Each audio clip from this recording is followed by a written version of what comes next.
In 2020, at the height of COVID-19, the corporate world embraced remote work. Corporate leaders highlighted significant advantages, such as access to talent not living in major cities and unwilling to relocate. With 9 months of forced remote work experience, it became clear that effective collaboration with someone in a different location is entirely feasible, changing the approach to hiring. Fast forward to 2023, and the view on remote work has taken a dramatic turn.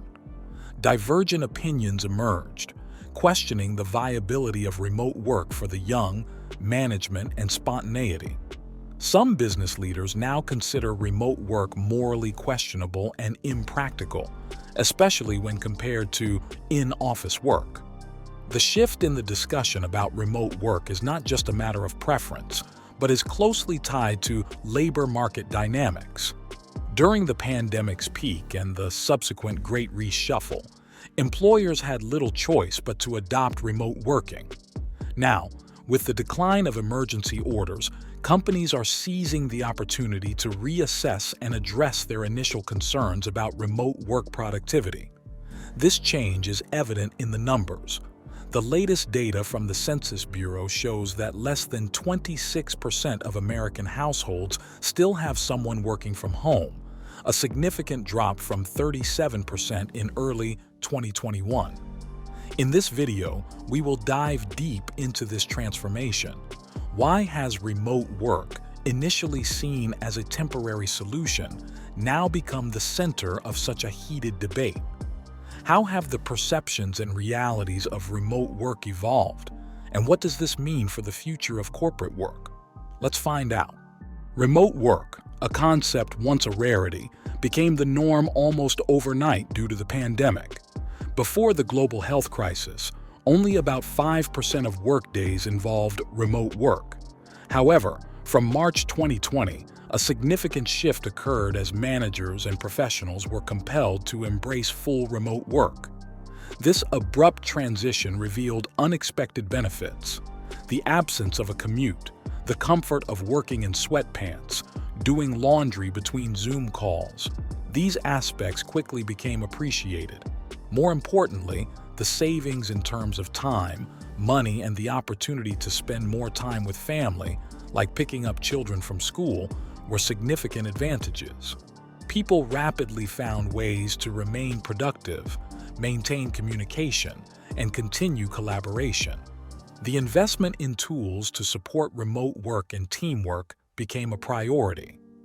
This period demonstrated that remote work was not just a makeshift arrangement but a feasible, efficient alternative to traditional office work. But the question remains: how sustainable is this model in the long term, and what are the trade-offs involved?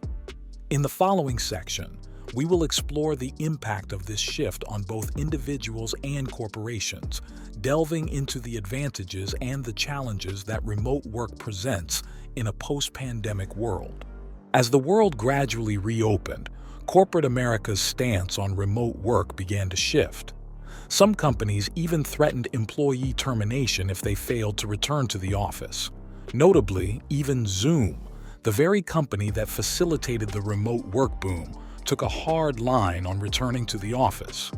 This marked a stark contrast from the previous year's suggestion of a hybrid schedule, with only 2% expected to work in person full-time. This pushback against remote work is primarily driven by concerns about productivity. Experimental studies have indicated a potential impact on productivity due to remote work, but the applicability of these findings to the broader labor force remains uncertain. The United States faces a productivity challenge. Prior to this year's second quarter, there were 5 consecutive quarters of year-over-year declines in worker productivity. A significant study co-authored by Professor Nicholas Bloom suggested that fully remote work led to productivity declines of about 10 to 20% compared to fully in-person work. However, the study also highlighted that remote work can lead to substantial cost savings for firms, about 10% less overhead without the need for office space, and potential salary reductions due to national or international hiring. While remote workers may be 5 to 10% less productive, the substantial cost savings could still make it profitable for firms to maintain remote teams. This raises a critical point. The overarching focus should be on profitability, not just productivity. The debate continues. If an employee can effectively perform their duties remotely, should they not be encouraged to work from wherever they feel most inspired and productive? One remote worker shared their experience of working from various locations, including Key West, North Dakota, and along the California coast, finding that these settings boosted their work quality. This section of the video invites us to question the traditional metrics of productivity and consider the broader implications of remote work on employee well-being and corporate profitability. In the upcoming segment, we will delve deeper into the evolving landscape of remote work and its potential to redefine the future of the workplace. The reluctance to return to office settings is not unique to a few individuals.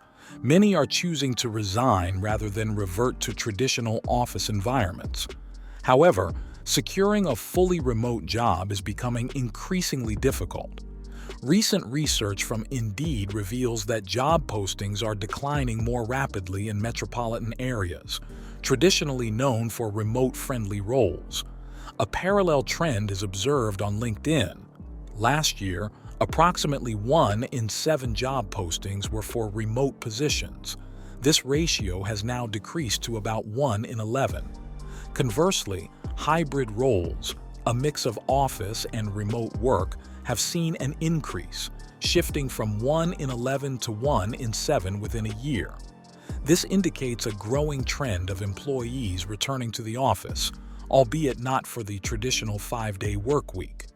Many employers are exerting pressure on their staff, seemingly eager for the concept of remote work to fade away more quickly. As a result, remote work is becoming a more competitive and scarce opportunity, often described as slowly dying. This shift is raising questions about the future of workplace flexibility and employee autonomy. In the next segment of this video, we will explore the implications of this trend. How are employees responding to these changes, and what does this mean for the future of work? Is the era of remote work truly coming to an end, or are we witnessing the birth of a new, more flexible work paradigm? The pandemic's push towards remote work has sparked significant concerns about the future of commercial real estate, particularly office spaces. A recent report from the McKinsey Global Institute warns that remote work could diminish the value of office real estate by $800 billion in 9 major cities globally. This situation has led to what some experts call the urban doom loop, as remote work leaves office spaces vacant across various cities. The core of the issue lies in the demand for office space. The rise of remote and hybrid work models has caused a dramatic reduction in office demand over the past 2 years. This shift has resulted in soaring vacancy rates, reaching all-time highs in the office market. Consequently, there's been a significant drop in office valuations, with estimates of declines around 20 to 30% and potentially more. This devaluation poses a severe challenge for city revenues, as office property taxes contribute significantly to their budgets. As with any major transition, there will be winners and losers. Commercial real estate faces a potential loss due to decreased necessity for office spaces. Additionally, businesses that cater to office workers, like food trucks and laundry services, are also at risk, facing challenges as fewer people come to the office regularly. However, it's important to note that we can't revert to outdated models just because they support certain industries. Much like the shift from horse and buggy to cars, our ways of working have evolved.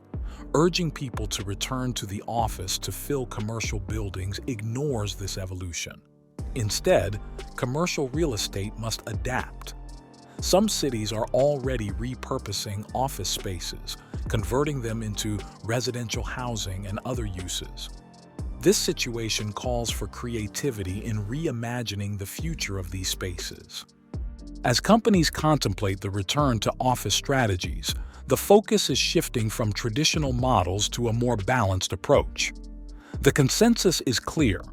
The pre-pandemic work style of 5 days a week in the office is likely a relic of the past. The new trend is a gradual return, starting with 1 or 2 days a week, potentially increasing but rarely reaching the full 5-day schedule. This evolution reflects a recognition of the benefits of in-person collaboration, but also a strong appreciation for the flexibility and personal time savings offered by remote work. Employees emphasize the value of working from home, not just in terms of productivity, but also in the quality of life improvements. Saving commute hours means more time for family and personal pursuits, a change many have found greatly beneficial. As we look to the future, it's apparent that remote work, in some form, is here to stay. Companies and employees alike are navigating this new terrain, finding ways to balance in-office presence with the flexibility of remote work. The key lies in adapting to these changes and optimizing work models to fit this new reality. And you, what do you think about the future of remote work? Share your ideas in the comments so we can grow together. And don't forget to like and subscribe to the channel so you don't miss news in the world of finance.